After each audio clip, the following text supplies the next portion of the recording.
Hello students, this is your R K Mishra sir. आज जो हम टॉपिक देखने जा रहे हैं बहुत ज्यादा रिपीटेड क्वेश्चंस इस पे आते हैं, लेकिन प्रॉब्लम यह है कि ये जनरली बुक में नहीं मिलता है। ठीक है, तो आज हम देखेंगे कि हीटर कॉइल के ऊपर न्यूमेरिकल कैसे बनते हैं। ठीक है, और उसके बाद हम बात करेंगे फ्यूज वायर पे न्यूमेरिकल कैसे हमारे पास इसमें बनते हैं। ठीक है, तो आगे स्टार्ट करते हैं इसमें कि कैसे आईआईटी जी और नीट में ये क्वेश्चंस आते हैं। और याद रखना ये बुक में मिसिंग रहता है, बुक में नहीं मिलता है, बट ये क्वेश्चन बार बार आते हैं। एक क्वेश्चन जरूर यहाँ से आता है, तो प्लीज इसे नोट करो मेरे साथ ही और इस न्यूमेरिकल को प्रैक्टिस करो। ठीक है, इसमें मैं बताऊंगा कैसे क्वेश्चंस आते हैं और उसका क्या क्या फॉर्मूला यूज्ड होता है। तो चलिए देखते हैं। सबसे पहला हम देखने जा रहे हैं हीटर कॉइल केसेस, क्या क्या क्वेश्चंस अभी तक बने और उसका सोल्यूशन क्या क्या है। तो मान लीजिए सबसे पहले तो हमें वर्डिंग जानना जरूरी है कि दिया रहेगा कि एक हीटर कॉइल है आपके पास। अभी आपको मैंने फिगर में दिखाया था कि एक हीटर कॉइल जिसका रेजिस्टेंस दे रखेगा आर। ठीक है, और इट कैन बॉयल मतलब आपको पता ही है हीटर कॉइल का काम क्या होता है, पानी गर्म करना। आप ठंडियों में नहाते भी होगे, तो it can boil certain amount of water. ठीक है, it can boil certain amount of water in time T. तो आप साथ में नोट करते रहो क्योंकि ये शॉर्टकट सीरीज है, तो यहां पर बहुत इंपॉर्टेंट है ये। ठीक है, वाटर इन टाइम टी। अब देखिए ये तो हमारा हो गया टाइप ऑफ क्वेश्चन, और इसमें एक और गिवन डाटा रहता है कि इसका जो पावर है, इट्स पावर इज पी। ठीक है, ये मेन गिवन डाटा होता है। अब हम स्टार्ट करते हैं इसमें वन बाय वन कि इसमें न्यूमेरिकल्स कैसे आते हैं। ठीक है, तो केस नंबर 1 जो पूछा जाता है, सबसे पहले अगर बोलेगा कि कॉइल को 2 हाफ कट कर दिया जाए, यानी कि आपके पास ये मान लीजिए कॉइल है, हीटर कॉइल है, अभी आपको फिगर में दिखाया था, और इस कॉइल को अगर मैं कट करता हूं, कट इन 2 हाफ। ठीक है, कट इन 2 हाफ्स, तो पावर क्या हो जाएगा। तो आपको ये याद रखना है कि जब भी आप हीटर कॉइल को 2 हाफ में, इक्वल हाफ में कट करोगे, तो जो पावर हो जाएगा ईच हाफ का वो 2p हो जाएगा, यानी पावर इंक्रीज हो जाएगा 2p फॉर ईच हाफ। याद रखना। ठीक है, यहां पे अक्सर बच्चे गलती करते हैं कि यहां पर आधा कर देते हैं, जबकि पावर क्या हो जाता है, डबल हो जाता है। क्लियर हो रहा है। नेक्स्ट हम देखते हैं सेकेंड इसमें क्वेश्चन। सेकेंड क्वेश्चन में क्या होता है, सेकेंड वो पूछेगा कि अगर आपका जो कॉइल है, ठीक है, ये स्ट्रेच्ड कर दिया जाए, coil is stretched, stretched means खींचना।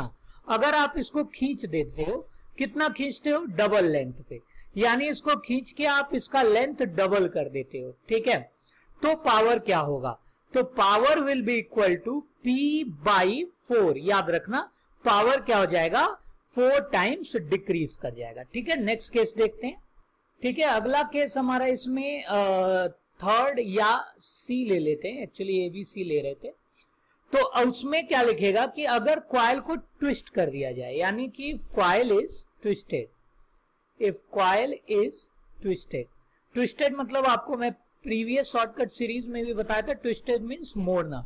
अगर आप कॉइल को ट्विस्ट कर देते हो, कितना ट्विस्ट करते हो, सच दैट जो एरिया हो जा रहा है इसका, ठीक है, एरिया डबल हो जा रहा है। अगर इसका एरिया क्या हो जा रहा है, डबल हो जा रहा है, तो व्हाट विल बी पावर, तो याद रखना power will B 4 times of initial power. ठीक है, नाउ नेक्स्ट हम डी पार्ट पे चलते हैं। अगर कॉइल को ट्विस्ट किया जाए, यानी ऊपर सिर्फ कॉइल को ट्विस्ट किया गया था, इस बार कॉइल को हम ट्विस्टेड भी कर रहे हैं। ठीक है, और कैसे ट्विस्ट करें, सच दैट इसका जो थिकनेस है twisted double two it's thickness, यानी कि डबल इट्स थिकनेस, जो इसका थिकनेस था उससे हमने क्या किया, डबल कर दिया।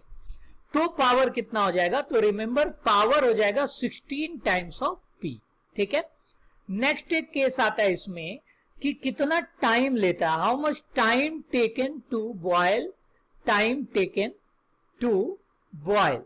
ठीक है, तो याद रखना जो टाइम होता है ये यूनिवर्सली प्रोपोर्शनल टू पावर होगा। ठीक है, अगर आपके पास वैसे तो ये रिलेटिव क्वेश्चंस दे देंगे कि एक का आपके पास टाइम दे देगा T1, एक का दे देगा T2 और उसका पावर दे देगा P1 एंड P2, तो ये आपको याद रखना है कि अगर हम T1/T2 का रेशियो निकालते हैं तो power inversely proportional that is P2/P1 हो जाएगा। ठीक है, ये आपको याद रखना है, और याद रखना ये बहुत इंपॉर्टेंट है और ये बार बार पूछा जाता है, और प्रॉब्लम है कि ये बुक में भी नहीं मिलता है, तो इसे आप साथ में नोट करते रहो। एक क्वेश्चन 100% दोनों IIT मेंस में एज वेल एज नीट में पूछा जाएगा। कि अगला केस आता है कि 2 कॉइल्स है अगर आपके पास, और दोनों को सेपरेटली, मतलब 2 कॉइल सेपरेटली बॉयल कर रहे हैं किसी सर्टेन अमाउंट ऑफ वाटर, याद रखना वाटर सेम दिया रहेगा, सच दैट पहला कॉइल टाइम ले रहा है T1 और दूसरा कॉइल टाइम ले रहा है T2। तो इसमें जो क्वेश्चंस अभी तक आए हैं वो क्या आता है, पहला कि जब दोनों when they are used in, पहले तो यूज टुगेदर, दोनों अगर साथ में यूज किया जाए, और सच दैट जो दोनों कनेक्टेड हैं वो किस में कनेक्टेड हैं, सीरीज में, तो कितना टाइम लेगा। तो आपको याद रखना है जो टोटल टाइम होगा उस सीरीज में वो क्या होगा, जुड़ जाएगा, यानी कि आप देखो टाइम डबल हो जाएगा अगर दोनों सेम टाइम ले रहे हैं, और अगर अलग अलग ले रहे हैं तो time will be T1 plus T2। और अगर they are used in parallel, ठीक है, अगर they are connected in parallel और दोनों दोबारा साथ में ही यूज किया जा रहा है, तो जो टाइम लेगा वो टाइम लेगा T1 T2 divided by T1 plus T2। ठीक है, तो ये ऑल पॉसिबल केसेस हैं जो सबसे ज्यादा पूछे जाते हैं, याद रखना आपको। ये जो केसेस हैं ये आपका IIT मेंस, ठीक है, और नीट में, इवन NDA में भी ये बहुत ज्यादा रिपीटेड है, और ये बेसिक क्वेश्चन है, ये NTSC में भी आ जाते हैं कई बार। ठीक है, तो ये चीज आपको नोट करना है क्योंकि कई बार ये बुक में आपको नहीं मिलेगा और आप यहां से इसे नोट कर सकते हो। ठीक है, तो आगे बढ़ते हैं। अब हम अगला टारगेट लेते हैं, फ्यूज वायर पे कैसे क्वेश्चंस आते हैं। तो अगला जो हम क्वेश्चन देखने जा रहे हैं वो है फ्यूज वायर पे। आपके सामने दिख रहा होगा, दिस इज फ्यूज वायर। ठीक है, आपके पास ये फ्यूज वायर है, यहां से आपको ये क्वेश्चंस करने हैं। तो लेट अस कंसीडर, तो इसमें सबसे पहले तो आपको फ्यूज वायर पे कॉन्सेप्चुअल क्वेश्चंस आएंगे। ठीक है, और फिर हम न्यूमेरिकल की बात करेंगे। तो फ्यूज वायर में जो कॉन्सेप्ट्स आपको जानने, ये मेड अप ऑफ लेड है। ठीक है, ये लेड से बना रहता है या टिन के अलॉय से बना रहता है। पहली चीज ये देखो, यहां पर आपके पास है, ये रहा आपके पास फ्यूज वायर का एक फिगर बना रखा है। दूसरा, it have low melting point. ठीक है, हैज लो मेल्टिंग पॉइंट। ये सारा कैरेक्टरिस्टिक है, क्योंकि कई बार वो नीचे ऑप्शंस दिए रहेंगे और उसमें आपको चूज करना होता है व्हाट आर दी ऑप्शंस। अब थोड़ा न्यूमेरिकल पे आ जाते हैं। अगर हम इसकी करंट कैपेसिटी की बात करें, अच्छा ये क्यों कम मेल्टिंग पॉइंट है वो आपको पता ही होगा। फ्यूज वायर का काम ही यही होता है कि अगर ज्यादा करंट आ गया सर्किट में तो ये हीट होके अलग हो जाए। ठीक है, और आपका जो इंस्ट्रूमेंट है वो सेफ रहे। अब थोड़ा न्यूमेरिकल पे आ जाते हैं। करंट कैपेसिटी पूछता है इसके अंदर क्वेश्चन, तो वो क्या क्या इसमें पूछ सकता है क्वेश्चंस के अंदर, तो देखते हैं। सबसे पहले तो आपको एक चीज याद रखना है कि करंट कैपेसिटी में, करंट कैपेसिटी जो हम होता है, यहां पे हम मैक्सिमम करंट की बात कर रहे हैं, यानी मैक्सिमम करंट जिसके बाद ये क्या हो जाता है, ब्रेक हो जाता है। तो उस करंट पे ये क्या हो जाता है, ब्रेक हो जाता है। अभी मैंने आपको बताया। अब अगला देखते हैं, इसमें जो न्यूमेरिकल्स आते हैं वो किस तरीके से पूछा जाता है। तो बहुत ध्यान से देखिए क्योंकि इंपॉर्टेंट न्यूमेरिकल है। इसमें क्या पूछा जा सकता है कि करंट कैपेसिटी किस पे डिपेंड कर रहा है। तो मैं यहां पे नोट करा दे रहा हूं। सबसे पहला तो आपको ये याद रखना है कि जो करंट डेंसिटी, करंट कैपेसिटी है, ये I square is directly proportional to R cube by rho. R cube क्या है, तो R cube cross sectional area का जो रेडियस है और रो डेंसिटी है। अब इसके अंदर जो क्वेश्चंस बनते हैं वो क्या बनते हैं, करंट डेंसिटी और R का रिलेशन। तो करंट डेंसिटी और R का relation I is directly proportional to R3/2।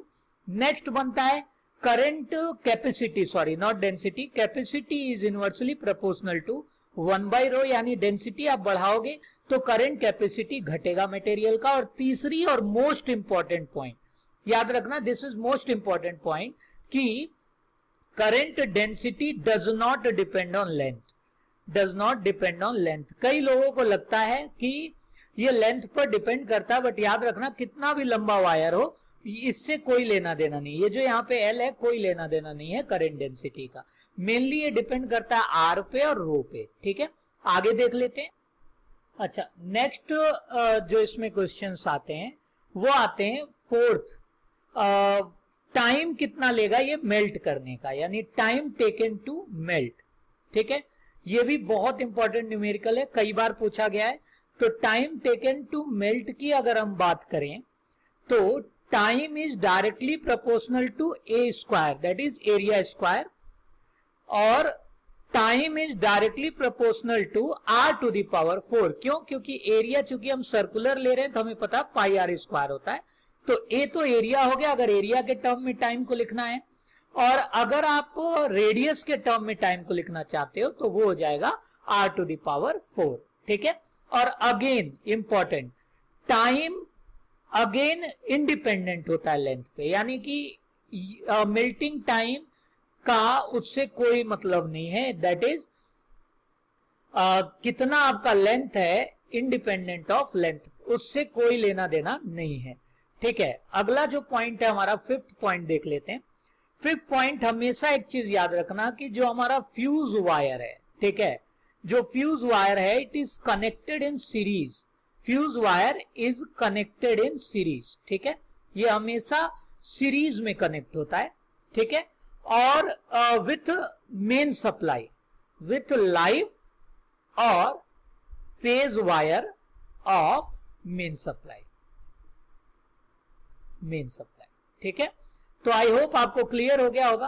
तो थैंक्स फॉर वॉचिंग। अगेन मैं आपसे एक बात बताना चाह रहा हूं, अगला जो पार्ट है, देखिए ये जो शॉर्टकट सीरीज है, मेनली मैं एक फुल टाइम फैकल्टी हूं। ठीक है, मैं एक टीचर हूं, ऐसा मैं कोई यूट्यूबर नहीं हूं कि मैं कुछ भी उठा के आपको यहाँ पर जनरेट कर देता हूं या दे देता हूं। एक्चुअली फ्रॉम पास्ट 10 ईयर मैं बच्चों को प्रिपेयर कर रहा हूं आईआईटी और नीट में। अराउंड 150 प्लस स्टूडेंट इस समय medical colleges as well as engineering colleges में हैं। साथ में मैं व्हाट्सएप पे भी सपोर्ट करता हूं बच्चों को, और एक मेरा बुक है एक्सप्रेस कॉन्सेप्ट इन फिजिक्स, जिसमें रिपीटेड क्वेश्चन और 15 साल के वो क्वेश्चन, देखिए कोई भी पेपर को अगर आप देखो तो एक एस्टिमेशन आ जाता है कि एक्चुअली पेपर कैसा बन रहा है और कैसा फॉर्मेटिंग आ रहा है और किस टाइप का क्वेश्चंस आ सकते हैं। तो नीचे मैं लिंक दूंगा, आप चाहो तो वो बुक ले लो। पिछली बार करीब 25,000 प्लस स्टूडेंट ने जो 7th एडिशन था वो लिया था, बट एक आप मिस्टेक करते हो कि आप नवंबर दिसंबर में जाके इंपॉर्टेंट और एक्सपेक्टेड क्वेश्चन खोजने के चक्कर में रहते हो। अभी से, क्योंकि टोटल उस बुक में 1080 क्वेश्चंस है, जिसमें फिजिक्स, केमिस्ट्री और मैथ तीनों क्वेश्चंस है। अगर आप अभी से लगाओगे तभी जाके वहां तक पूरे बुक को कंप्लीट कर सकते हो। ठीक है, और इसका रेट भी बहुत जेन्युइन है।